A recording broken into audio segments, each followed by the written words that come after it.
불수반열반약설교계경, 다른 이름, 유교경, 후진 구자국 3장 구마라스비 황제의 명을 받아 번역함 석가모니 부처님께서 처음으로 법륜을 굴리실 때 아약교 진열을 교화하시고 마지막으로 설법하여 수발타라를 제도하셨다.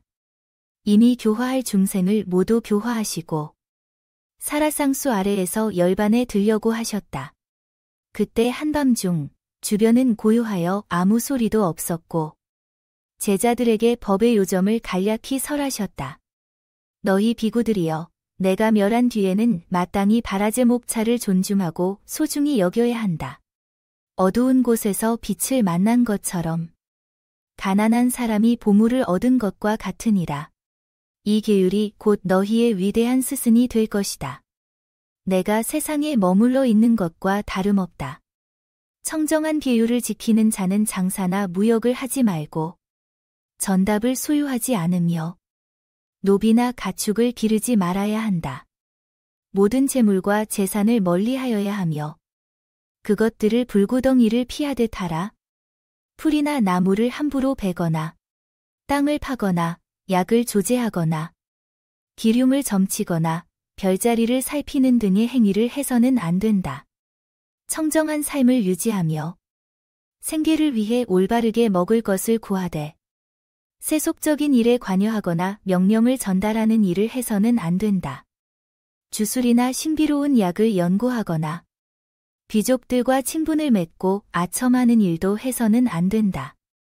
반드시 마음을 바르게 하고 바른 생각으로 해탈을 구해야 하며 흠이 있는 행위를 숨기거나 신비한 능력으로 대중을 현혹해서는 안 된다. 공양을 받을 때는 적당한 분량을 알고 만족할 줄 알며 필요 이상의 것을 쌓아두지 말아야 한다. 이것이 계율을 지키는 방법의 개략적인 설명이다. 계율은 올바르게 해탈하는 근본이므로 바라제목차라 한다. 이 계율을 따름으로써 선정과 괴로움을 소멸하는 지혜를 얻을 수 있다. 그러므로 비구들은 마땅히 계율을 순수하게 지켜야 하며 이를 훼손하거나 범하지 말라. 비구들, 청정한 계를 지켜서 그것이 망가지지 않도록 해야 한다. 만약 사람이 청정한 계를 지킨다면 그 사람은 선한 법을 실천할 수 있게 된다. 청정한 계가 없다면 모든 선한 공덕이 생길 수 없다. 그러므로 계가 첫 번째로 중요한 안락한 공덕의 장소임을 알아야 한다. 비구들, 계를 잘 지킨다면 5가지 감각을 제어해야 하며 그것들이 방탕해지지 않도록 해야 한다. 예를 들어 소를 기르는 사람이 지팡이를 들고 소를 보면서 풀밭을 망치지 않도록 하는 것과 같다. 만약 5가지 감각을 방임하면 5가지 욕망만이 아니라 그것을 제어할 수 없는 절벽에 빠질 수 있다. 또한 고삐로 말을 제어하지 않으면 그 말이 사람을 구덩이에 빠지게 할 수 있다.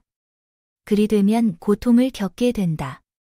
5 감각은 마치 도둑처럼 여러 생에 걸쳐 큰 재앙을 일으킬 수 있으므로 매우 주의해야 한다.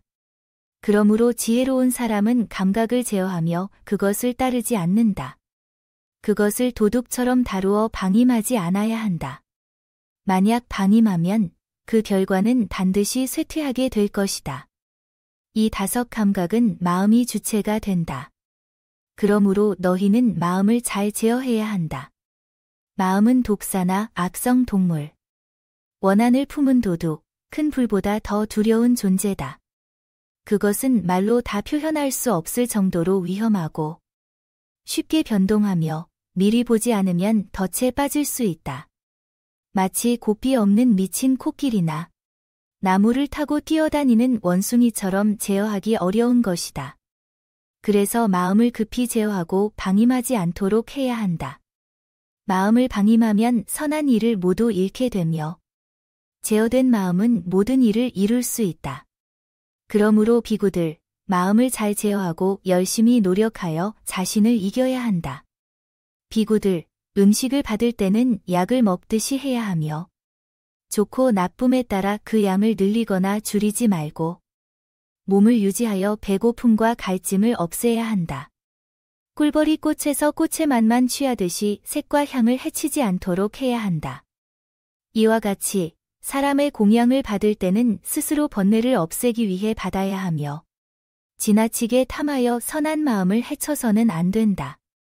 이는 마치 지혜로운 사람이 소의 힘을 헤아려 적절한 짐을 지우고 지나치게 무겁게 하여 힘을 소진시키지 않는 것과 같다.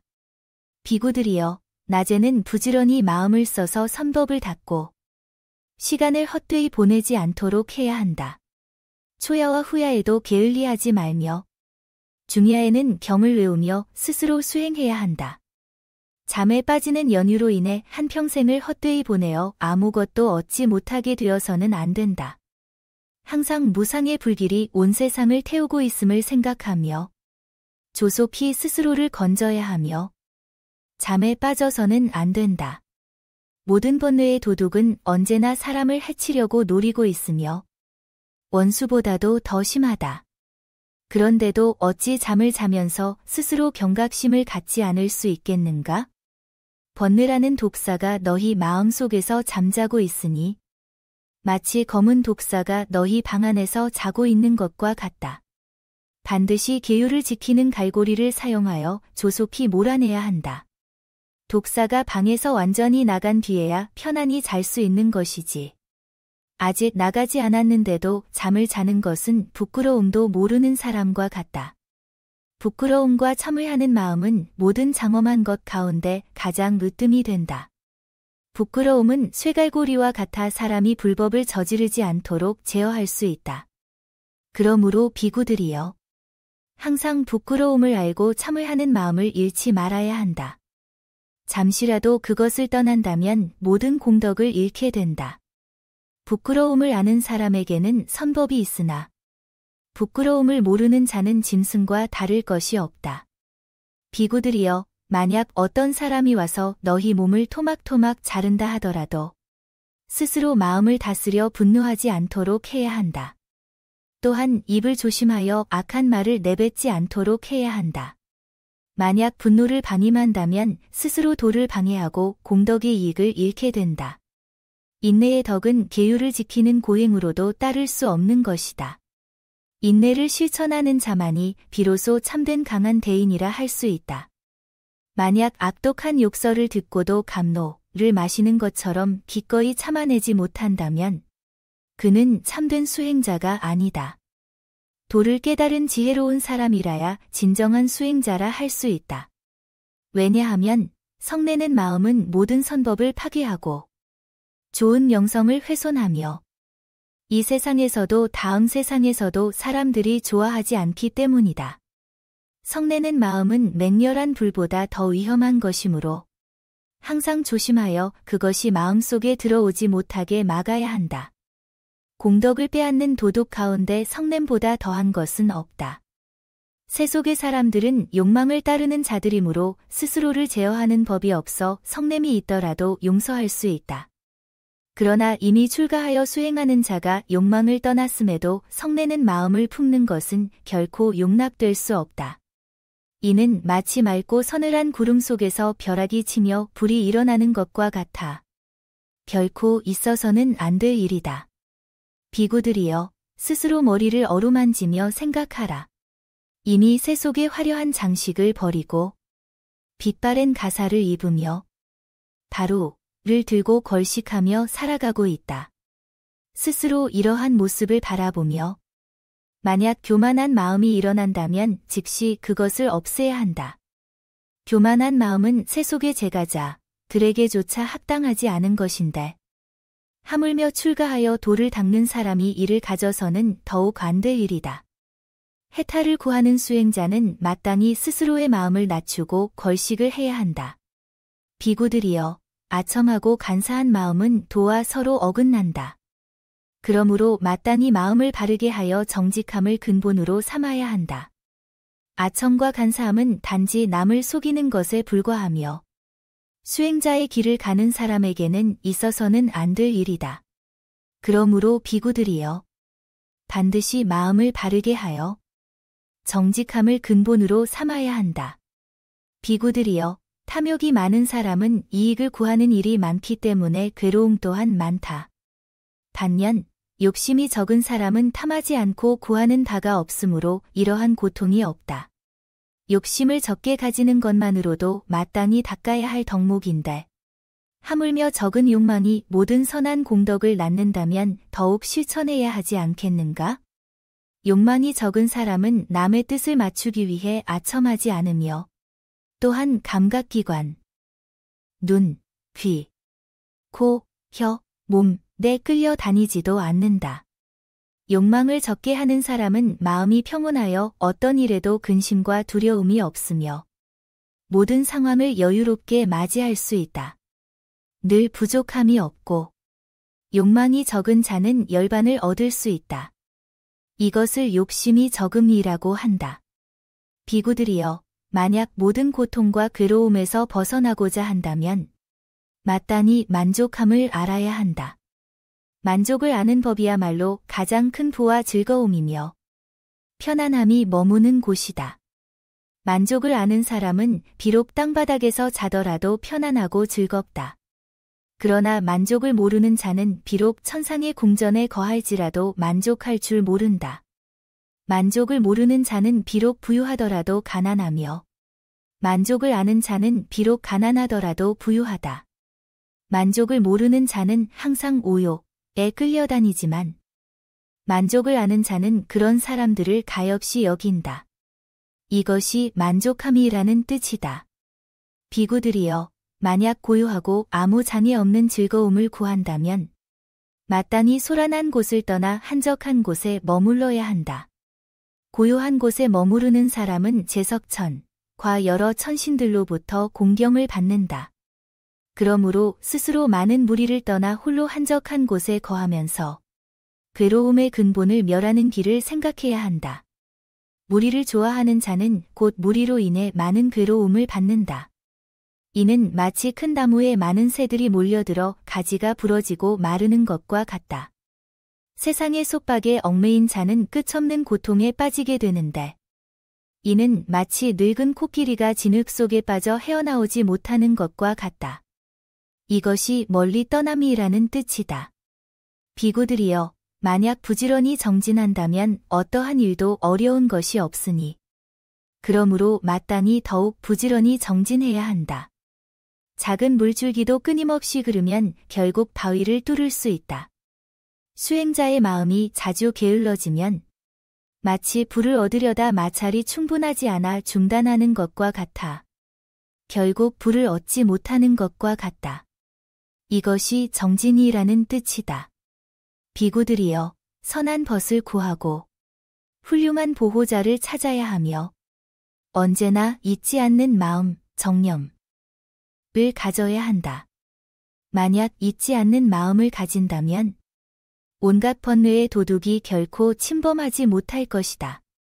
그러므로 그대들은 항상 마음을 단속하여 잊지 않는 마음, 정념을 지녀야 한다. 만약 정념을 잃으면 모든 공덕도 함께 잃게 된다. 만약 정념이 굳건하다면 비록 오욕의 도둑들 속에 들어가더라도 해를 입지 않으니 이는 마치 갑옷을 입고 전장에 들어가 두려움이 없는 것과 같다. 이것이 잊지 않는 마음, 정념이라는 뜻이다. 비구들이여, 만약 마음을 단속하면 곧 마음이 선정에 머무르게 된다. 마음이 선정에 머무르면 세상의 생멸법상을 분명히 알 수 있다. 그러므로 그대들은 마땅히 부지런히 정진하여 선정을 닦아야 한다. 만약 선정에 들게 되면 마음이 흩어지지 않으니 이는 마치 물을 아끼는 자가 둑을 잘 관리하는 것과 같다. 수행자도 이와 같아서 지혜의 물을 지키기 위해 선정을 잘 닦아야 하며 이를 통해 지혜가 새어나가지 않도록 해야 한다. 이것이 선정이라는 뜻이다. 비구들이여, 만약 지혜가 있으면 탐착이 없고 항상 스스로를 성찰하여 잘못이 없도록 한다. 이러한 자는 나의 가르침 안에서 해탈을 얻을 수 있다. 만약 그렇지 않다면 그는 출가자도 아니며 제가자도 아니니 어떠한 이름으로도 부를 수 없다. 참된 지혜란 늙음과 병, 죽음의 바다를 건너는 견고한 배와 같으며 무명의 어둠을 밝히는 커다란 등불과 같다. 또한 모든 병고를 치료하는 좋은 약이며 번뇌의 나무를 베어내는 예리한 도피와도 같다. 그러므로 그대들은 마땅히 듣고 생각하고 수행하여 지혜를 길러야 한다. 지혜의 빛을 지닌 자는 비록 천한이 없더라도 밝게 볼 수 있는 사람이다. 이것이 지혜라는 뜻이다. 비구들이여, 만약 온갖 착된 말과 논쟁을 하면 마음이 어지러워지며 비록 출가했더라도 해탈을 얻을 수 없다. 그러므로 마땅히 어지러운 마음과 쓸데없는 말들을 신속히 버려야 한다. 만약 그대들이 정열의 즐거움을 얻고자 한다면 반드시 헛된 논쟁과 말로 인한 해로움을 멸해야 한다. 이것이 잡된 논의가 없음이라는 뜻이다. 너희 비구들이여, 모든 공덕에 항상 한마음을 두고 방일함을 버려야 한다.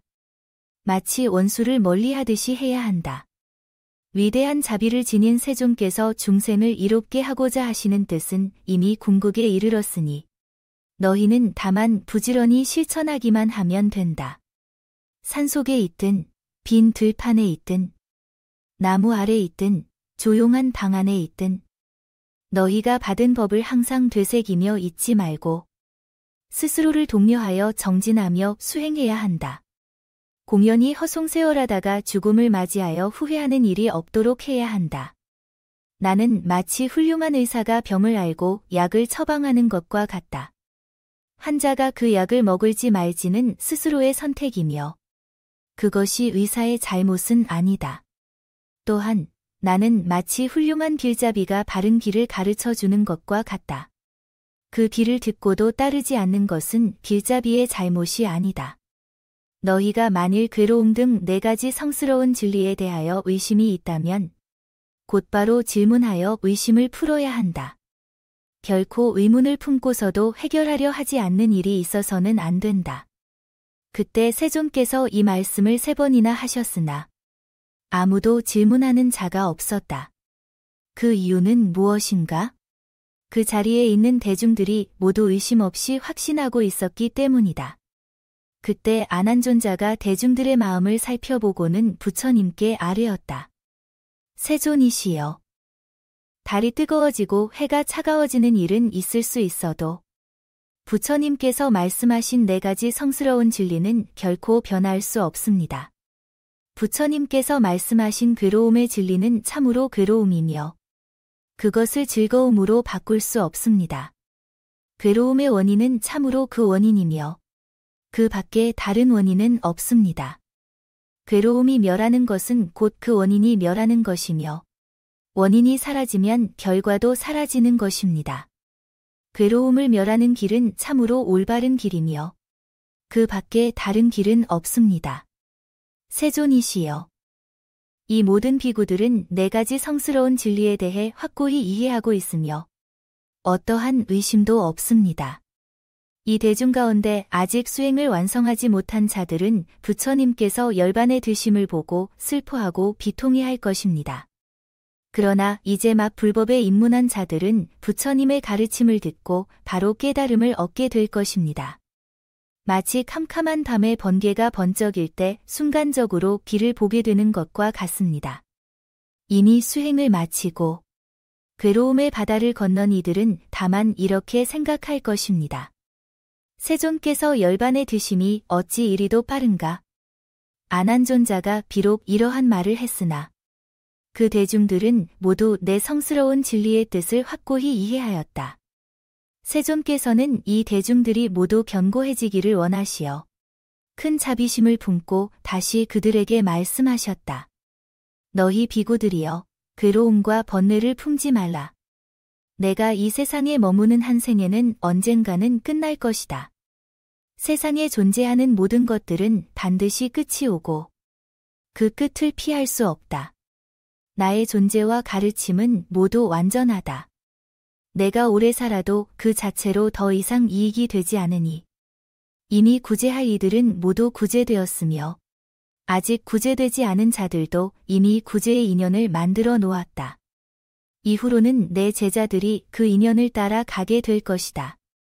이렇게 해서 불법의 법신은 항상 존재하며 결코 사라지지 않는다. 그러므로 세상의 모든 것은 무상하고 반드시 끝이 온다. 우려하지 말라. 세상은 이와 같이 변화무상하므로 항상 정진하여 해탈을 구하라. 어리석음의 어두운 세계를 지혜로 밝혀 소멸시켜야 한다. 세상은 실로 위험하고 부서지기 쉬운 것이므로 나는 이제 악성병을 치료하듯이 열반에 들 것이다. 이 세상에서 집착할 것은 죄악과 욕망뿐. 그저 이름만 붙여져 있는 이 몸은 생사와 노살, 병과 죽음의 큰 바다에 빠져 있다. 지혜 있는 자가 그 바다에서 빠져나올 수 있는 길은 없다. 마치 원수 같은 적을 처치하고도 기뻐하지 않는 것과 같다. 너희 비구들이여, 항상 한마음으로 출도의 길을 구하며 세상의 모든 변화와 움직임은 결국 파괴되고 불안정한 현상일 뿐임을 깨달아야 한다. 너희는 잠시 멈추어라. 다시 말하지 말고 때가 다가오면 나는 열반에 들 것이다. 이것이 내가 마지막으로 너희에게 남길 가르침이다.